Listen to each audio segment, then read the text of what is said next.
Hi friends, welcome to Bhagya job notification channel. Telangana రాష్ట్రంలోని అగ్నిమాపక శాఖలో ఉన్నటువంటి ఉద్యోగాల భర్తీ కోసం నోటిఫికేషన్ అయితే విడుదల చేశారు. ఈ పోస్టులకి ఇంటర్మీడియట్ క్వాలిఫికేషన్ అయితే అడుగుతున్నారు. సో ఇంటర్మీడియట్ క్వాలిఫికేషన్ ఉంటే అభ్యర్థులందరూ కూడా ఈ పోస్టులకి అయితే అప్లై చేసుకోవచ్చు. దీనిలో టోటల్గా 225 పోస్టులు అయితే భర్తీ చేస్తున్నారు. సో ఈ పోస్టులకు సంబంధించి కంప్లీట్ ఇన్ఫర్మేషన్ తెలుసుకునే ముందు ఇంకా ఎవరైనా మా ఛానల్ని సబ్స్క్రైబ్ చేసుకోకపోతే భాగ్య జాబ్ నోటిఫికేషన్ ఛానల్ని సబ్స్క్రైబ్ చేసుకుని బెల్ ఐకాన్ యాక్టివేట్ చేసుకుని ఆల్ ఆప్షన్ మీరు ఆన్లో పెట్టుకుంటే మేము అప్లోడ్ చేసే ప్రతి వీడియో మీకు నోటిఫికేషన్ రూపంలో వస్తుంది. సో ఛానల్ అయితే సబ్స్క్రైబ్ చేసుకుని సపోర్ట్ చేయండి. వీడియో చూసిన ప్రతిసారి కూడా లైక్ చేయడం మాత్రం మర్చిపోద్దు. సో ఈ పోస్టులకి ఆన్లైన్లో అప్లై చేసుకోవాల్సి అయితే ఉంటుంది. సో వీటికి సంబంధించి పూర్తి ఇన్ఫర్మేషన్ అయితే చూద్దాము. Telangana state level police recruitment board నుంచి మనకి నోటిఫికేషన్ అయితే విడుదల చేశారు. సో ఈ పోస్టులకు వచ్చేసి ఓన్లీ ఆన్లైన్లో మాత్రమే అప్లై చేసుకోవాల్సి అయితే ఉంటుంది. సో అఫీషియల్గా మనకి ఆన్లైన్లో అప్లై చేసుకోవడానికి డేటు May 21, 2022 నుంచి అయితే స్టార్ట్ అయింది. లాస్ట్ డేట్ May 26, 2022 వరకు అయితే ఉందండి. సో చాలా తక్కువ టైం ఉంది కాబట్టి క్వాలిఫికేషన్ ఉంటున్న అభ్యర్థులందరూ కూడా ఇన్ టైంలో అయితే అప్లై చేసుకోండి. నెక్స్ట్ ఇక్కడ మనకు ఒక టేబుల్ ఫామ్ అయితే ఇచ్చారు. Name of the post driver operator in Telangana state disaster response and fire services డిపార్ట్మెంట్లో ఉన్నటువంటి డ్రైవర్ పోస్టుల భర్తీ కోసం మనకి నోటిఫికేషన్ అయితే విడుదల చేయడం జరిగింది. పే స్కేల్ 31,040 రూపీస్ నుంచి 92,050 రూపీస్ వరకు శాలరీ అయితే ఉంటుంది. సో ఇక్కడ వేకెన్సీస్ టోటల్గా 225 వేకెన్సీస్ అయితే ఉన్నాయి. సో ఇక్కడ ఉన్నటువంటి వేకెన్సీస్ ఏ జిల్లాలో ఎన్ని వేకెన్సీస్ ఉన్నాయి జోన్ల వైజ్గా ఇక్కడ మనకి డీటెయిల్స్ అయితే ఇచ్చారు. ఒక టేబుల్ ఫామ్ లాగా ఉంది. సో వాటి డీటెయిల్స్ అయితే చూద్దాము. జోన్ 1లో కాళేశ్వరం, దీనిలో 20 వేకెన్సీస్. జోన్ 2 బాసర్లో 21, zone 3 Rajanna 31 vacancies, zone 4 Bhadradri 31, zone 5 Yadadri 31 vacancies, zone 6లో చార్మినార్ 70 వేకెన్సీస్, జోన్ 7 జోగులాంబ 21. టోటల్గా 225 వేకెన్సీస్ అయితే ఇక్కడ ఉన్నాయి. సో ఇక్కడ జోన్ 1లో ఏమేమి జిల్లాలు వస్తాయి, జోన్ 2లో ఏమేమి జిల్లాలు వస్తాయి అనేది మనకి నెక్స్ట్ పేజ్లో అయితే ఉందండి. సో అక్కడ వాటి డీటెయిల్స్ అయితే చూద్దాము. నెక్స్ట్ అప్లికేషన్ ఫీజు వచ్చి ఓసీ బీసీ అభ్యర్థులు అయితే కనుక 800 రూపీస్ అప్లికేషన్ ఫీజు అయితే చెల్లించాల్సి ఉంటుంది. ఎస్సీ ఎస్టీ అభ్యర్థులు అయితే కనుక 400 రూపీస్ మీరు అప్లికేషన్ ఫీజు అయితే చెల్లించాల్సి ఉంటుంది. ఇక్కడ మనకి ఇచ్చారు all other candidates will have to pay 800 rupees. So మిగిలిన వాళ్ళంతా కూడా 800 రూపీస్ మీరు ఇక్కడ అప్లికేషన్ ఫీజు అయితే చెల్లించాల్సి అయితే ఉంటుంది. సో ఇక్కడ అప్లికేషన్ ఫీజు వచ్చేసి మీరు ఆన్లైన్లో అప్లై చేసుకోవాలి కాబట్టి సో ఆన్లైన్లో పే చేయాల్సి అయితే ఉంటుంది.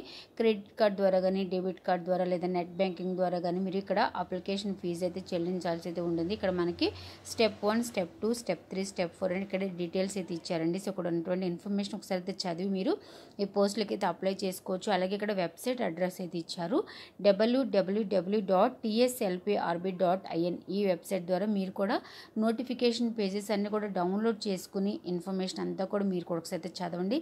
కేవలం నేను ఇంపార్టెంట్ పాయింట్స్ మాత్రమే చెప్పడం అయితే జరుగుతుంది కాబట్టి నోటిఫికేషన్ పేజెస్ అన్నీ కూడా మీరు కూడా మొబైల్లో డౌన్లోడ్ చేసుకుని ఇన్ఫర్మేషన్ అంతా చదవండి. అలాగే వెబ్సైట్ అడ్రస్ డిస్క్రిప్షన్లో ఇస్తానండి, మీరు ఒకసారి డిస్క్రిప్షన్ అయితే చెక్ చేయండి. నెక్స్ట్ ఈ పోస్టులకు అప్లై చేసుకోవడానికి ఏజ్ లిమిట్ 21 నుంచి 25 ఇయర్స్ లోపు ఉన్నటువంటి అభ్యర్థులు ఈ పోస్టులకి అయితే అప్లై చేసుకోవాల్సి అయితే ఉంటుంది. అలాగే కేటగిరీని బట్టి ఏజ్ రిలాక్సేషన్ అయితే ఉంటుందండి. సో ఇక్కడ ఒక టేబుల్ ఫామ్ అయితే ఇచ్చారు. సో ఏజ్ రిలాక్సేషన్ ఇక్కడ డీటెయిల్స్ అయితే మీరు ఇక్కడ చూడొచ్చు. 5 ఇయర్స్, 3 ఇయర్స్ ప్లస్ 2 ఇయర్స్ ఇక్కడ మనకి ఏజ్ రిలాక్సేషన్ ఇక్కడ డీటెయిల్స్ అయితే ఉన్నాయి. కేటగిరీని బట్టి ఎస్సీ ఎస్టీ అలాగే ఓబీసీ అభ్యర్థులు అందరూ కూడా ఇక్కడ ఉన్నటువంటి ఏజ్ రిలాక్సేషన్ యొక్క డీటెయిల్స్ అయితే ఒకసారి చెక్ చేయండి. నెక్స్ట్ ఈ పోస్టులకు అప్లై చేసుకోవడానికి qualifications must have passed intermediate examination or any other examination recognised as its equivalent by the state board of intermediate education అనేది ఇచ్చారు. జూలై 1, 2022 నాటికి కంప్లీట్ చేసినటువంటి అభ్యర్థులు కూడా ఈ పోస్టులకి అయితే అప్లై చేసుకోవచ్చు అని చెప్తున్నారు. లేదా 10th క్లాస్తో పాటు ఎలక్ట్రీషియన్ లేదా మెకానిక్, మోటార్ వెహికల్ లేదా మెకానిక్, డీజిల్ లేదా ఫిట్టర్ విభాగాల్లో ఐటీఐ ఉత్తీర్ణత చేసినటువంటి అభ్యర్థులు ఉంటే కనుక సో వాళ్ళు కూడా అప్లై చేసుకోవచ్చు అనేది ఇక్కడ మనకి క్లియర్గా మెన్షన్ చేయడం అయితే జరిగింది. ఎస్ఎస్సి లేదా any other examination recognised by the state government as being equivalent to SSC and must possess an industrial training institutional certificate in auto electrician లేదా mechanic motor vehicle or mechanic diesel or fitter అనేది ఇచ్చారు. So July 1, 2022 నాటికి ఈ qualification ఉంటే కనుక so మీరైతే కనుక apply చేసుకోవచ్చు అని చెప్తున్నారు. నెక్స్ట్ ఇక్కడ మీకు క్వాలిఫికేషన్తో పాటు టెక్నికల్ క్వాలిఫికేషన్ అయితే అడుగుతున్నారు. హెవీ మోటార్ డ్రైవింగ్ లైసెన్స్ అయితే ఉండాలి కంపల్సరీ ఈ పోస్టులకి అప్లై చేసుకోవడానికి. నెక్స్ట్ ఇక్కడ మీకు ఐ సైట్ ఎంత ఉండాలి ఇక్కడ ఇచ్చారు. రైట్ ఏ అలాగే లెఫ్ట్ ఐకి, డిస్టెంట్ విజన్ అలాగే నియర్ విజన్ ఎంత ఉండాలని ఇక్కడ మనకి క్లియర్గా అయితే మెన్షన్ చేయడం అయితే జరిగింది. నెక్స్ట్ సెలక్షన్ ప్రాసెస్లో చూస్తే కనుక ఫిజికల్ ఎఫిషియన్సీ టెస్ట్ అంటే ఫిజికల్ మెజర్మెంట్ టెస్ట్ అయితే ఉంటుంది.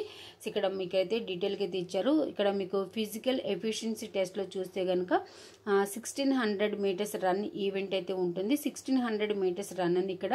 సో ఇక్కడ మనకి 7 minutes 15 seconds అయితే కంప్లీట్ చేయాల్సి అయితే ఉంటుంది. ఫర్ ఎక్స్ సర్వీస్ మెన్స్ వాళ్ళకైతే కనుక మ్యాక్సిమం 9 minutes 30 seconds అయితే మీరు కంప్లీట్ చేయాల్సి అయితే ఉంటుంది అయితే చెప్తున్నారు. Next physical measurement test. So ఇక్కడ మీకు హైట్ అనేది ఇక్కడ 162 centimeters హైట్ అయితే ఉండాల్సి అయితే ఉంటుంది. ఇక్కడ కొన్ని జిల్లాల పేర్లు అయితే ఇచ్చారండి. సో ఈ జిల్లాల వాళ్ళు అంటే షెడ్యూల్డ్ ట్రైబల్స్ వాళ్ళు హైట్ అనేది 160 centimeters హైట్ ఉంటే సరిపోతుంది. నెక్స్ట్ లాంగ్ జంప్ చూస్తే కనుక 4 meters జనరల్ వాళ్ళు లాంగ్ జంప్ చేయాల్సి అయితే ఉంటుంది. షార్ట్ ఫుట్ 7.26 kgsని 6 meters అయితే విసరాల్సి అయితే ఉంటుంది షార్ట్ ఫుట్ అనేది. ఇక్కడ మనకి మీకు ఫిజికల్ మెజర్మెంట్ టెస్ట్ అలాగే physical efficiency test, long jump, short foot ఇక్కడ ఈవెంట్స్ ఇక్కడ డీటెయిల్స్ అయితే ఉన్నాయి. ఇవన్నీ కూడా మీరు ఒకసారి చెక్ చేయొచ్చు.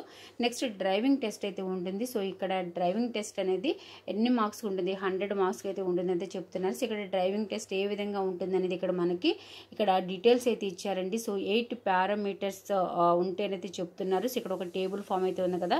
మ్యాక్సిమం మార్క్స్ వచ్చి 100 మార్క్స్, మినిమం 50 మార్క్స్ అయితే ఉంటుందని ఇక్కడ మనకి డ్రైవింగ్ టెస్ట్ ఇక్కడ డీటెయిల్స్ అయితే ఇచ్చారు. సో ఇవన్నీ కూడా మీరు ఒకసారి చూడండి. నెక్స్ట్ రిటన్ ఎగ్జామినేషన్ అయితే ఉంటుంది. రిటన్ ఎగ్జామినేషన్ వచ్చేసి మీకు 200 మార్క్స్కి 200 క్వశ్చన్స్ అయితే కండక్ట్ చేయడం అయితే జరుగుతుంది. సో రిటన్ ఎగ్జామినేషన్ ఆబ్జెక్టివ్ టైప్లో అయితే ఉంటుంది. సో సిలబస్ యొక్క డీటెయిల్స్ మీకు NX 1లో అయితే డీటెయిల్గా అయితే ఉన్నాయండి. సో ఒకసారి మీరు అక్కడ చెక్ చేయొచ్చు. అలాగే రిటన్ ఎగ్జామినేషన్లో కేటగిరీని బట్టి ఎంత పర్సెంట్ మీకు మార్క్స్ రావాల్సి అయితే ఉంటుందని చెప్తున్నారు. ఓసీ క్యాండిడేట్స్ అయితే కనుక 40%, బీసీ అభ్యర్థులకి అయితే కనుక 35%, SC ST అభ్యర్థులకి అయితే కనుక 30% మార్క్స్ అయితే కనుక మీకు ఇక్కడ వస్తే క్వాలిఫై అవుతారని చెప్తున్నారు. నెక్స్ట్ ఇక్కడ మనకి సో స్టార్టింగ్లో చూసాం కదా జోన్ల వైజ్గా. సో ఏ జోన్లో ఎన్ని వేకెన్సీస్ ఉన్నాయనేది మనము ఫస్ట్ టేబుల్ ఫామ్ అయితే చూసాము. టోటల్గా 225 వేకెన్సీస్లో జోన్ 1లో ఏ జిల్లాలు వస్తాయి, జోన్ 2లో ఏ జిల్లాలు వస్తాయి అనేది ఇక్కడ మనకి ఒక టేబుల్ ఫామ్ అయితే ఇచ్చారండి. మొత్తం టోటల్గా 7 జోన్స్ అయితే ఉన్నాయి. కాళేశ్వరం, బాసర, రాజన్న, భద్రాద్రి, యాదాద్రి, చార్మినార్, జోగులాంబ. సో ఈ 7 జోన్స్లో ఏ జిల్లాలు ఉన్నాయనేది మీరు ఇక్కడైతే ఒక టేబుల్ ఫామ్ ఉంది. సో ఇవన్నీ కూడా మీరు ఒకసారి చూసి మీ జోన్లో ఎన్ని వేకెన్సీస్ ఉన్నాయంటే ఒకసారి అయితే చెక్ చేసుకోవచ్చండి డీటెయిల్గా. సో వెబ్సైట్ ద్వారా నోటిఫికేషన్ పేజెస్ అన్నీ కూడా డౌన్లోడ్ చేసుకుని ఇన్ఫర్మేషన్ అంతా మీరు కూడా ఒకసారి చదివి పోస్టులకి అయితే అప్లై చేసుకోండి. లాస్ట్ డేట్ 26th వరకు అయితే ఇచ్చారు. సో ఎక్కువ టైం లేదు కాబట్టి సో ఇన్ టైంలో అయితే అప్లై చేసుకోండి. అలాగే ఇన్ఫర్మేషన్ మీరు చూసిన తర్వాత మీ ఫ్రెండ్ సర్కిల్ తెలిసిన వాళ్ళకి ఇన్ఫర్మేషన్ హెల్ప్ అవుద్ది అనుకుంటే ఇన్ఫర్మేషన్ వాళ్ళు కూడా షేర్ చేయండి. అలాగే వీడియో చూసిన ప్రతిసారి కూడా లైక్ చేయడం మాత్రం మర్చిపోవద్దు. సో క్వాలిఫికేషన్ చూస్తే కనుక ఇంటర్మీడియట్ క్వాలిఫికేషన్ అలాగే ఇంటర్మీడియట్తో లేదా 10th క్లాసు సో 10వ తరగతితో పాటు ఎలక్ట్రీషియన్ లేదా మెకానిక్ మోటార్ వెహికల్ లేదా మెకానిక్ డీజిల్ లేదా ఫిట్టర్ విభాగాల్లో ఐటీ ఉత్తీర్ణత అయినటువంటి అభ్యర్థులు అందరూ కూడా అప్లై చేసుకోవచ్చు అని చెప్తున్నారండి. సో ప్రతి ఒక్కరు కూడా ఇన్ఫర్మేషన్ ఫ్రెండ్ సర్కిల్లో షేర్ చేయడానికి ట్రై చేయండి. Thanks for watching.